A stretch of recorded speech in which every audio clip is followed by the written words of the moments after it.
Village food with Rupsana, আমি সেই রূপসানা আবারও হাজির হলাম প্রত্যেক দিনের মতন দারুণ স্বাদের আমের টক ঝাল মিষ্টি রেসিপি নিয়ে।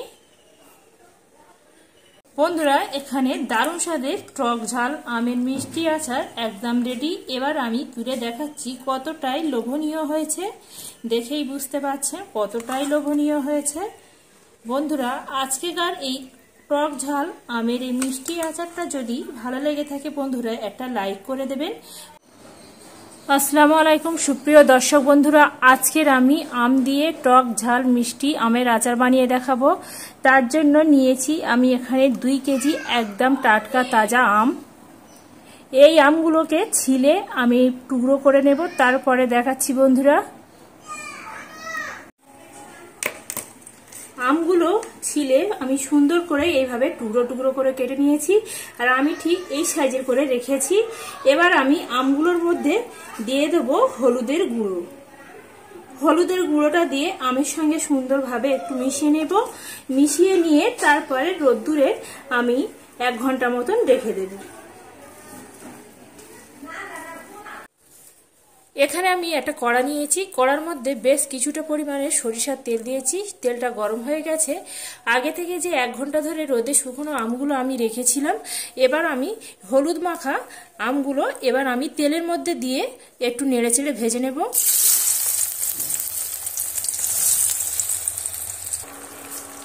তেলের মধ্যে সমস্ত আমগুলো দিয়ে দিলাম। এবার আমি সুন্দর করে একটু এইভাবে নেড়েচেড়ে ভেজে নেব। এইভাবে আমটা যদি তেলের সঙ্গে ভেজে নেওয়া যায়, আমের যে একটা জলীয় ভাব থাকে সেটা একদম শুকিয়ে যায়, আর আমগুলো অনেক দিন ধরে সংরক্ষণ করে রাখা যায়।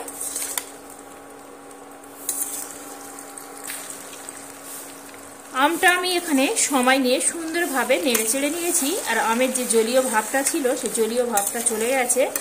আমি এবার এই পর্যায়ে যোগ করে দেব স্বাদ অনুযায়ী নুন।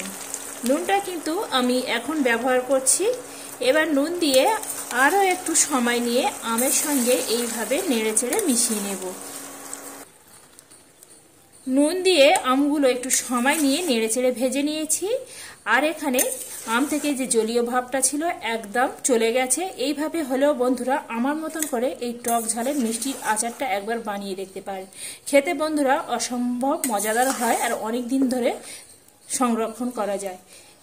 এবার আমি এটা নামিয়ে নেব। এখানে আমি একটা ফ্রাই প্যান নিয়েছি। ফ্রাই প্যানের মধ্যে মশলাগুলো দিয়ে সুন্দর করে ভেজে নেব। এখানে দিয়ে দিচ্ছি 1 চামচ মৌরি, 2 চা চামচ 5 ফোড়ন, দিয়ে দিচ্ছি 1 চা চামচ ধনে, 1 চা চামচ কাঁচা জিরে, আর দিয়ে দিচ্ছি 4টে শুকনো লঙ্কা। এবার আমি এগুলো হালকা ভেজে নেব।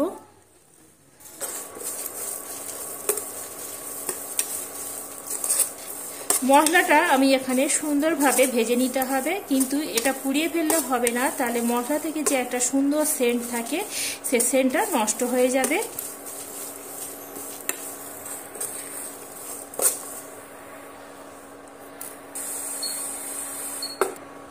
মশলাগুলো আমি এখানে ভেজে নিয়েছি। এবার আমি মশলাগুলো ঠান্ডা করে একদম একটা মিহি পেস্ট তৈরি করে নেব।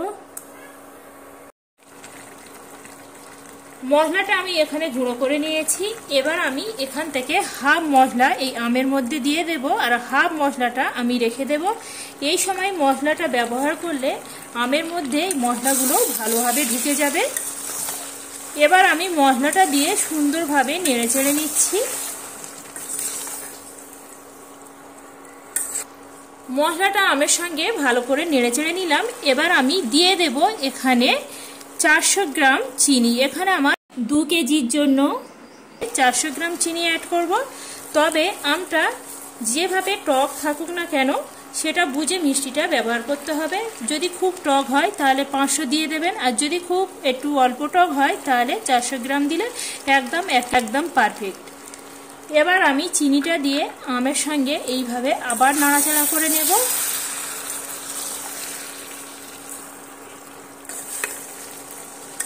এখানে ভুল করে কিন্তু পানি দিতে যাবেন না। এইভাবে নাড়তে নাড়তে চিনিটা সুন্দরভাবে মেল্ট হতে শুরু করবে।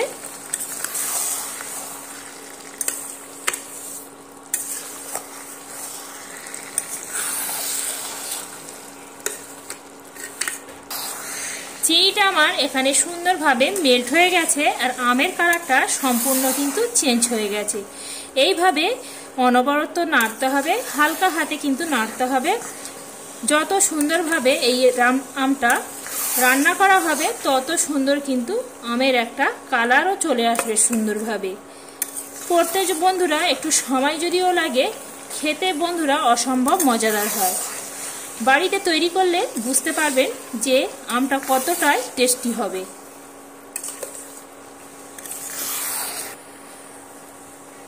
বন্ধুরা এখানে আমার দারুণ স্বাদের টক ঝাল আমের মিষ্টি আচারটা একদম রেডি হয়ে গেছে। এবার আমি শেষে যে মশলাটা রেখে দিয়েছিলাম আবারও মশলাটা এই সময় দিয়ে দেবো। এই সময় দিলে বন্ধুরা কি হয়, যে আসল যে মশলার একটা সেন্ট থাকে সেই সেন্টটা এই সময় পাওয়া যায়। মশলাটা দিয়ে আবারও হালকা হাতে এইভাবে নেড়ে চেড়ে নেব। নেড়ে চেড়ে নিয়ে এটা আমটা আমি রেখে দেব প্রায় 5 থেকে 7 মিনিটের মতন। তারপরে আপনাদের দেখাবো।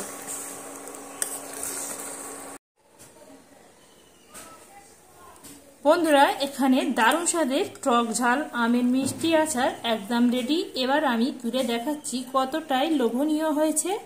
দেখেই বুঝতে পারছেন কতটাই লোভনীয় হয়েছে। বন্ধুরা আজকেকার এই টক ঝাল আমের এই মিষ্টি আচারটা যদি ভালো লেগে থাকে বন্ধুরা একটা লাইক করে দেবেন। লাইক করে আমার সাথে থাকবেন। এইভাবে নিত্য নতুন সহজ সহজ রেসিপি পেতে গেলে অবশ্যই করে চ্যানেলটি সাবস্ক্রাইব করে রাখবেন।